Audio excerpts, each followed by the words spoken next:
Já, góðan daginn og velkomin á Frelsi TV. Í dag sunnudagur og ég búinn að vera að reyna að horfa á sunnudagsmartröðun á RÚV en þetta svo mikill kjafta vaðall að ég kemst ekki einu sinni gegnum þáttinn því miður. En það á Íslandi, fólk að átta sig betur og betur á því á Íslandi eins og allstaðar reyndar í heiminum ef þið fylgist með bara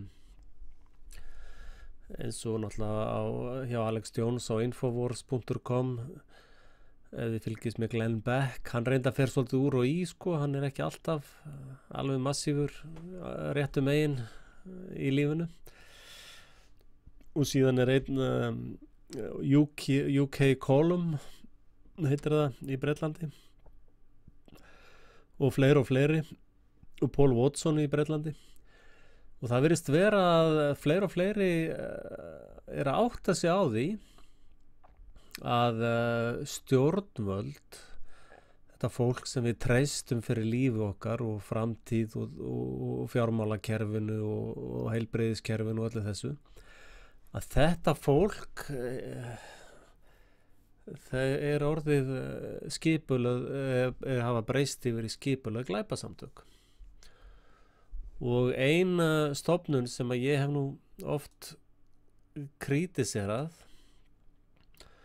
og skil reyndar ekki af hverju fólk áttar sig ekki meira á því hvað þetta skelfileg stofnun og það stofnun sem heitir Hagstofa Íslands.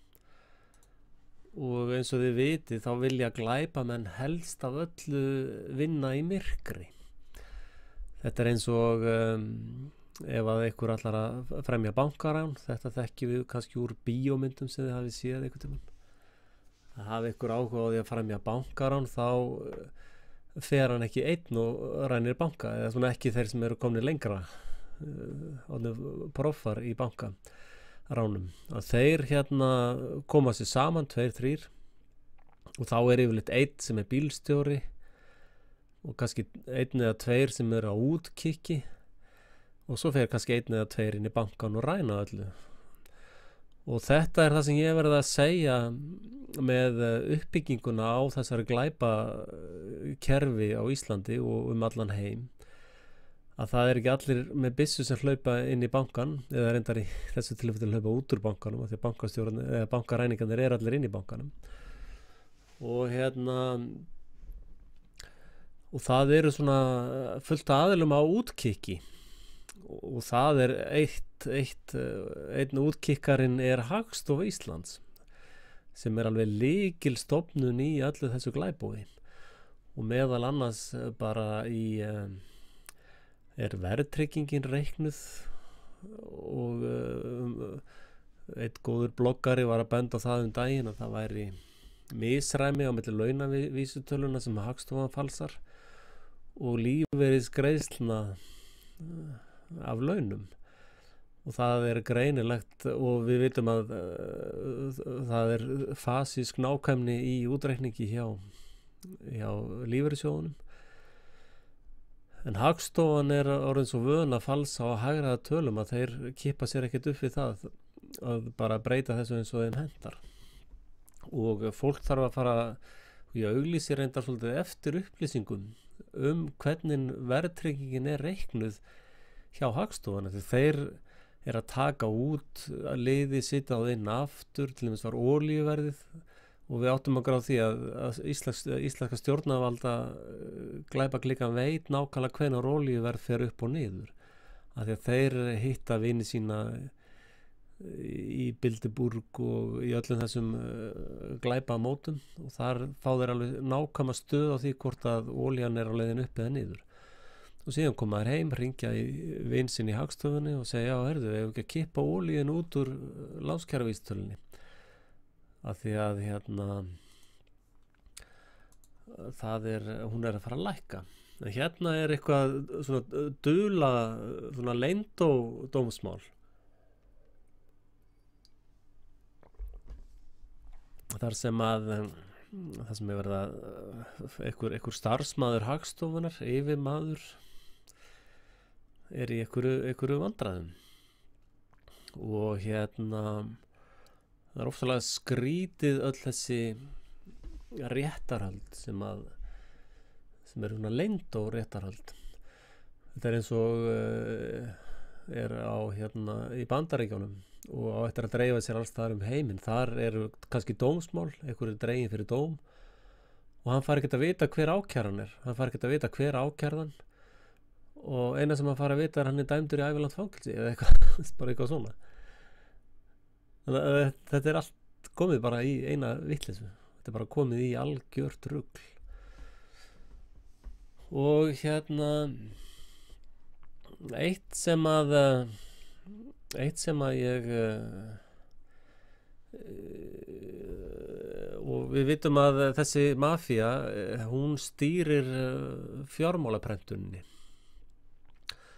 og Rothschild sagði mér er alveg sama hver skrifa lögin í landinu ef ég fæ að stjórna peningaprentuninni þá ræð ég landinu og þess vegna var það svolítið ókvæðilegt að sjá seðlabankastjóra fyrir nefnd í Alþingi að hann var eins og bara mænusjúkur bavíani. Ég veit ekki hvernig á að lýsa honum. Þessi maður er ekki heilbrigður. Hann er ekki heilbrigður lagi. Og núna sjáum við að það er að byrja aftur þetta launaleikrit, þetta leikrit með launin þetta og launin hitt. En alveg eins og Rothschild áttaði sig á því, það skiptir engu máli hver skrifar lögin eða hver gerir hvað eða hvernig. Það sem skiptir máli er hver er á takkanum, peningatakkanum.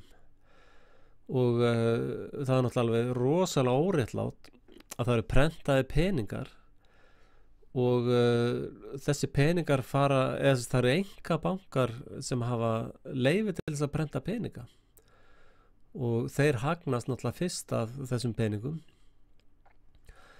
Og þeir geta lánað sér og vini sínum eða fjölskyldum sínum peninga á mjög lágum vöxtum eða bara 0% vöxtum þess vegna og svo sáum við hruninu að það voru þeir sem voru í mafíunni þeir fengu allir afskrifað en hinir voru allir settir á hausinn með harðræði og hörku og glæpsamlegum hætti og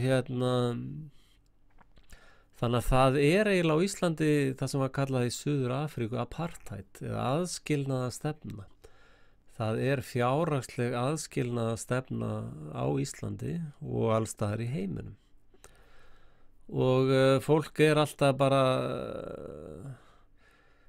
ég veit ekki hvað ég að segja, fólk virðist alltaf vera hlaupandi í einhverja hringi og veit ekkert alveg hvað á að gera. Og er einhvern veginn svona inni króað í þessu ástandi. En talandi peningaprentun, þá fer ég nú kannski aðeins á erlendan vettvang. Reyndar hafa Íslendingar víst verið duglegir í þessu Bitcoin-ævintýri. Að það hefði komið nýtt fyrirbæri þetta Bitcoin. Og þetta hefur svo sem undanfarin 2, 3, 4, 5 ár verið að byggjast upp hægt og sígandi. Og getur vel verið að þetta hafi verið byrjað bara í góðum tilgangi. Þetta hafi verið fólk sem hafi viljað í alvörunni búa til einhvern annan gjaldmiðil sem fólk geti notað í heiminum. Og en það virðist vera allavega eftir sem þetta hefur þróast og vaxið að það virðist vera að CIA og fleiri eru komni með puttana í þetta. Og þessna eru svo þessi frétt er algjörlega hámark fáranleikans. Já, algjör tilviljun að Bitcoin eitthvað svona safna peningum sé einmitt til þess að skjóta þennan kall sem að stýrir hinu peningafalskerfinu. Þetta er svo fáranlega og Obama og svo segja þessi kallar Bitcoin er nú bara til þess að flytja eiturlyfja ég notaði eiturlyfja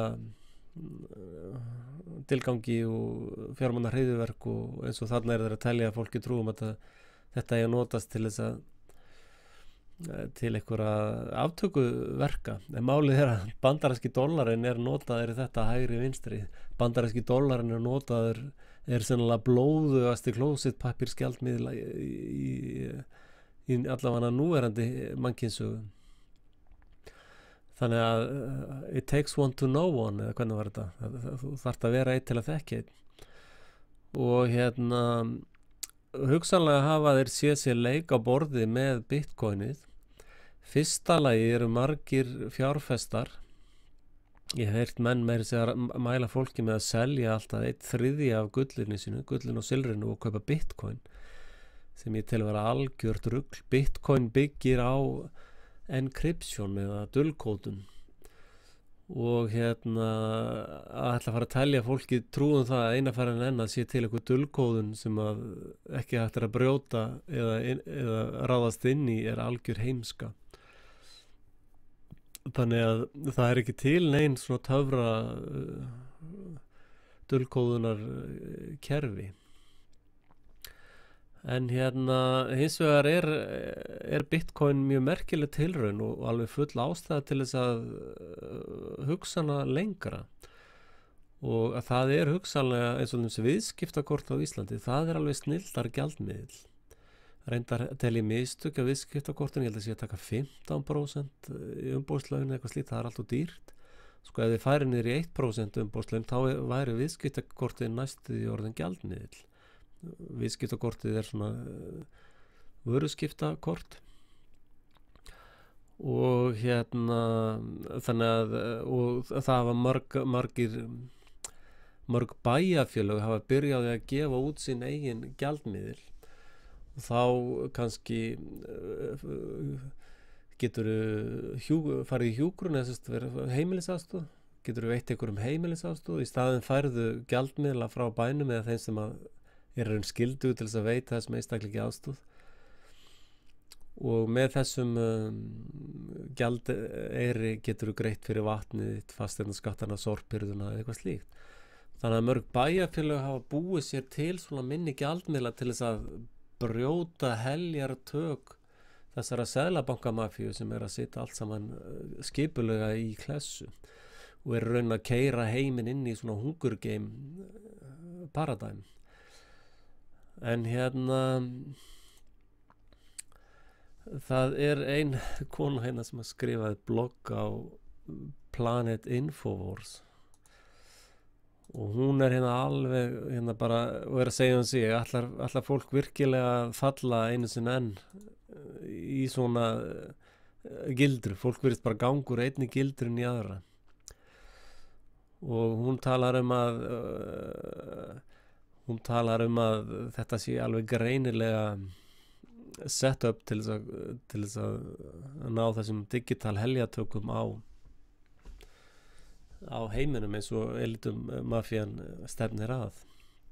Þið kannist við það sem heitir sorgarferlið eða 5 skref sorgarferils, og það bara í alls konar samengi, og líka bara þetta, þið sem að horfa á rásina hjá mér og þið vaknið, ég hef stundum lýst því að sérstaklega fyrst viðbröðin sem ég fekk að það var svona eins og að vekja úrillan úrling stundum þegar maður var að tjá sig. En við skulum alveg bara vera heiðarlega með það, þegar við vöknum þá þurfum við hugsanlega að ganga í gegnum ákveð sorgarferli.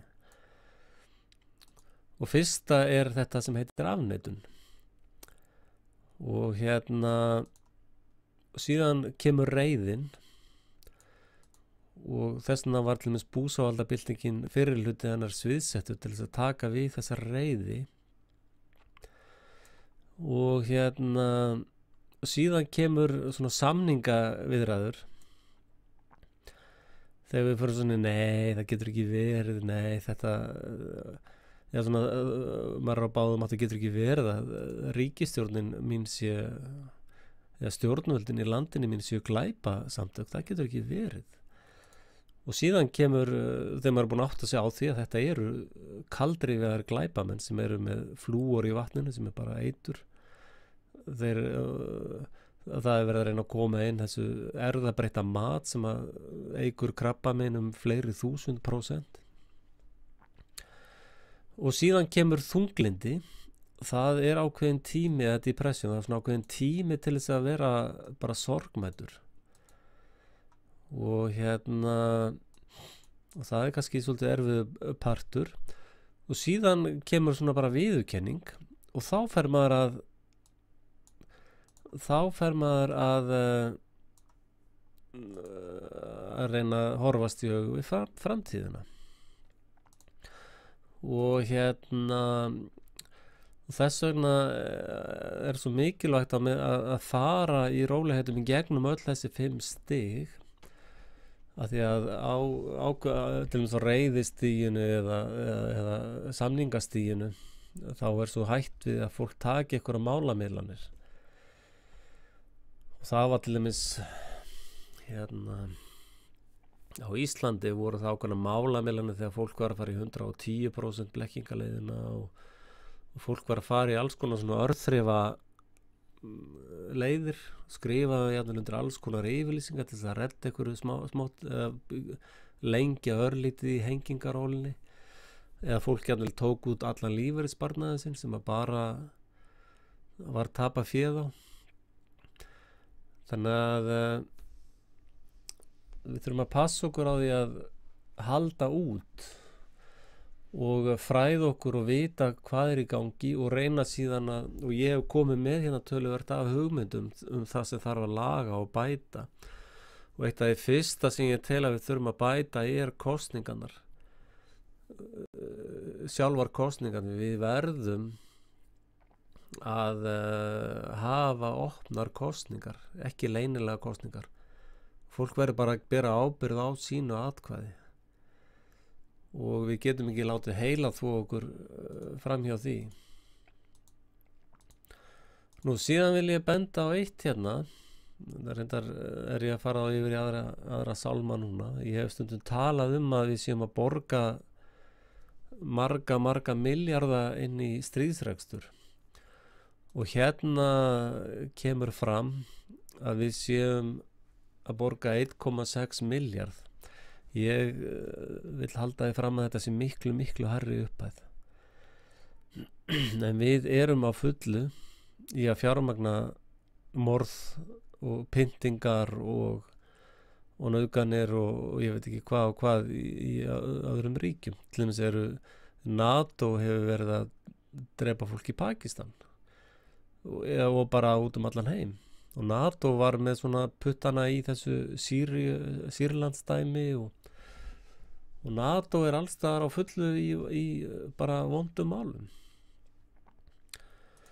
Og það er eiginlega, og svo er nú búldoginn eða hundurinn sem vill endilega fara í kjarnorkustyrjöld. Þessi gaur vill absolutt, og hann var byrjar að tíma upp með Sádi-Arabíu. Sádi-Arabía hefur verið svolítið í skugganum, en Sádi-Arabía hefur byggt upp gríðalegt hernaðarveldi. Sádi-Arabía og Katar reyndar í samstarfi við NATO til dæmis og mér að segja Svíþjóð sendi fullt af róbótum úr þrotabúi Saab niður til Sádi-Arabíu og þessir kumpánar Ísrael, NATO, USA, Sádi-Arabía og Katar, þetta er orðið hættulegt, þetta er orðið þvílíkt hættulegt afl að það hálfa að vera nóg, eins og ég segi stundum. Og og kannski ég ljúki þessu með smá umfjöllun eitt í sambandi við þetta hernaðarbröll allt saman. Við vitum það að NATO og Ísrael og þetta lið á og rekur Al-Qaida, Al-Shaida eða Al-Babida eða Dudu. Þetta lið rekur öll hryðjuverkasamtök heimsins og sér að vopnavæða þetta lið og meira að segja bankarnir allir, HBSC, Deutsche Bank, allt þetta lið hefur verið fyrir dómstólum reynda bara dæmt til að borga sektir fyrir að fjármagna hryðjuverkasamtök eða sjá millifæslur og náttúrulega eiturlyfja braskið í öllum bönkunum. Þess vegna var ég að segja að íslensku stúlkurnar sem voru dæmdar í fangelsi fyrir eiturlyfjasmygl í, hvað var það, í Prag eða Tékklandi eða hvar það var, eða Ungverjalandi eða hvar það var, að ef við bara skráum þær sem bankastarfsmenn þá þurfa þær ekki að sitja í fangelsi. En allavega þá hérna ennþá verið að reyna að koma á aflátsbréfunum, það er verið að reyna að herða á aflátsbréfunum og það er alltaf verið að reyna að telja fólki trúum að þetta sé fyrir jörðina, þetta sé út af þessum loftslagsbreytingum. Og þetta er ein mesta lygi í nútíma mannkynssögu og þetta er í stíl við hérna aflátsbréfin sem voru munið þegar kaþólska kirkjan réð öllu. Og sko þetta er nánast skattur á súrefni. Þú veist að við öndum inn súrefni og síðan öndum við frá okkur CO2.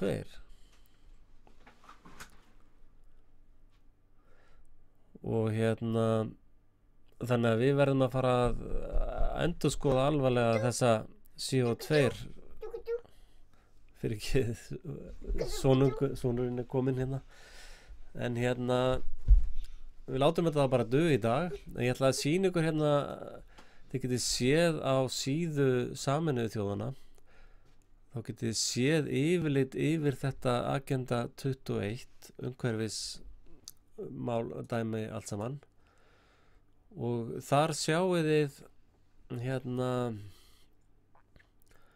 hvað þeir eru að pæla og þeir eru alvarlega að reyna að hefta allan iðnað og hefta alla framför og stjórna fólki. Ég fjalla betur um það seinna. Takk fyrir.